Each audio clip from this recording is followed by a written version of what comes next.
With the rise of social media, we have an entire segment of influencers who brag about how they managed to find a way to make enough money to retire in their 20s or 30s.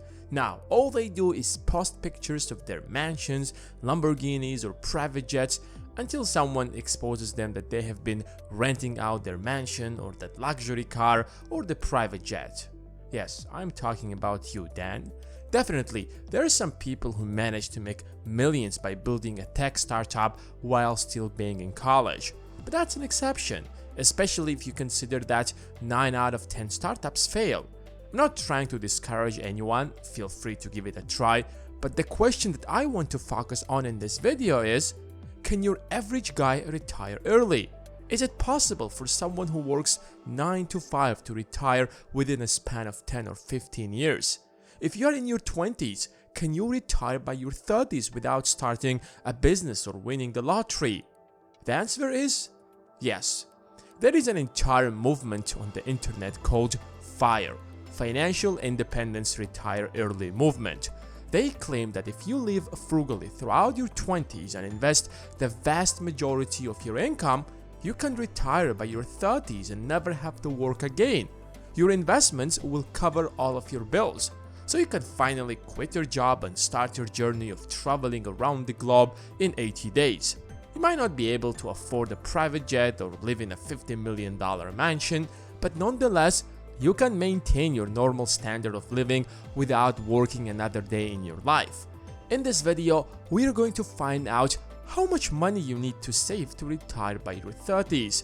How should you invest your money to be able to do that? And what is the rule of 4%?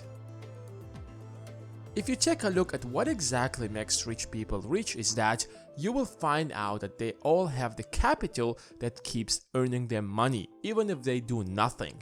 Imagine having $1 billion in a savings account that pays you 3% interest annually. That is $30 million, enough money to provide you with a super luxurious life. Which means you can spend $30 million every single year and your wealth won't decrease even by a single penny. And that's what separates rich people from the rest. Most people can't break the cycle of poverty or the middle class trap because they make just enough to live comfortably. Even if they end up making more, they move to a bigger house, get a better car, and level up their standard of living. There is nothing wrong with that. At the end of the day, the ultimate goal of money is to improve the quality of your life. Especially when you will be able to pass that house to your child and make his life a lot easier. If he is smart enough, he will repeat your footsteps and at least acquire another house throughout his life and then pass 2 properties to his child. After repeating this process over and over, after a few generations, your grandchild maybe will be left with multiple properties or at least some wealth to provide him with the comfort of financial freedom. But that looks like a dumb strategy to most people. Why would you work so hard and prevent yourself from all the pleasures life has to offer so that your grandkids would live a better life? It's their problem. They will figure it out. So here is a better idea. The FIRE movement claims that you don't have to work your entire life to build wealth. All you have to do is dedicate 5, 10 or 15 years of your life to building wealth. And that's it. By living extremely frugally and saving over 80 or 90% of your income, you can save enough capital that you can invest and live off from the interest that your capital will generate. That was impossible a few generations ago, but we're lucky to be young in 2021. The world has developed to the point where anyone who is born or at least lives in a first world country has the opportunity to break that cycle of poverty and become financially free within a span of a decade. As of 2018, the average household income is a little over $63,000. Hypothetically, since the average return on an index fund that invests in the S&P 500, for example, is 10%, by saving $630,000 and investing it in such a fund, every year you will be able to withdraw $63,000 and your initial investment of $630,000 will still be there. $630,000 is of course a lot of money, but nonetheless possible for most people. Surgeons, doctors, or engineers easily make over $100,000 a year after taxes. By saving just a little over half of their income for 5 or 6 years, they can save that much money. Sounds like a good plan, right? Well, not everything is sunshine and rainbows. The inflation rate in the US is around 2 to 3%, which means if you don't want the real value of your investment to decrease every year by 2 or 3%, you should not withdraw more than 7% of your investments. On top of that, if you want your investment to grow by at least a small margin, like 2% maybe, you're left with just 5%. If you also deduct another percent for market fluctuations, you're left with just 4%. And that's what the rule of 4% is. So if you want to be able to withdraw $63,000 and be confident that inflation won't wipe out your wealth over time, you have to invest $1.5 million in an index fund like the S&P 500. That might look like a big sum of money, but nonetheless, it's realistic. With a high-paying job and frugal life, it's possible to achieve that in give and take 10 years. What's important to note here is that you can't achieve that by having a regular job. No offense, but if you're earning enough just to cover your basic needs, there is no way you can save that much money. So the idea is you should work on getting a high-paying job but still live like a student and invest over 80% of your income, and in 5 to 10 years, you will be able to retire for good.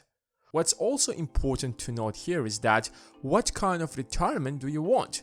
Do you want to drive a Ferrari and spend over $200,000 a year? Then you will have to work for a lot more and invest $2, $3, or $5 million so that you can confidently spend $200,000. But if you're fine with spending $50,000 a year, you can retire a lot faster. It all comes down to your spending habits. But do not start investing unless you first take care of your debts, especially high interest rate debts. It doesn't make sense to get a 10% rate of return when you have a 20% credit card debt. But this rule doesn't apply to your mortgage. With a mortgage, you are building equity at least. So focus first on getting rid of your high interest debts and then move towards savings. Regardless of how brilliant this plan looks like, it has its problems. What is the point of sacrificing the best years of your life just to be able to retire earlier, especially your 20s? These are the years when you want to party, hang out, and experience new things. Besides, I don't think that most people want to retire at 30 and literally do nothing after that. Work isn't just about earning money, but it gives you meaning and self-fulfillment, especially when you love your job. So here is a slightly better idea. Instead of denying yourself even the basic pleasures, don't strive to retire at 30 or 35, but rather focus on building an investment portfolio that can at least cover your basic needs such as shelter and food. Instead of saving over 80% of your income, say 30 or 40%. In 10 or 15 years, you might not be able to completely retire, but if you want to quit your job, take a break, experience something new, you can easily afford that. By withdrawing 4% out of your investment portfolio, you can easily pay the rent and put some food on the table. And no matter how glamorous the idea of financial freedom looks like, do not sacrifice your health for it. Because financial freedom means nothing if you end up losing your health in the process. Do not eat garbage, for example, just to save an extra dollar. Once you reach that point where you're financially free, where you don't have to accept a certain job for the sole purpose of how much that it pays, you start making slightly different decisions.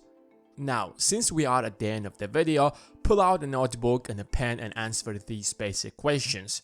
How much money do I need to maintain my standard of living? How much do I need to invest so that I can withdraw 4% every year to maintain my standard of living without touching the principal? And how much can I save every single month? Then you will find out how many years you have to save to be financially free. And finally, do you want 2 free stocks from Webull to start investing? Of course you won't. So use the link in the description and get your 2 free stocks. And now it's time to give this video the thumbs up that it deserves. And if you want to know more about money and investing, then subscribe and turn on your notifications. Thanks for watching, and I will see you in the next one.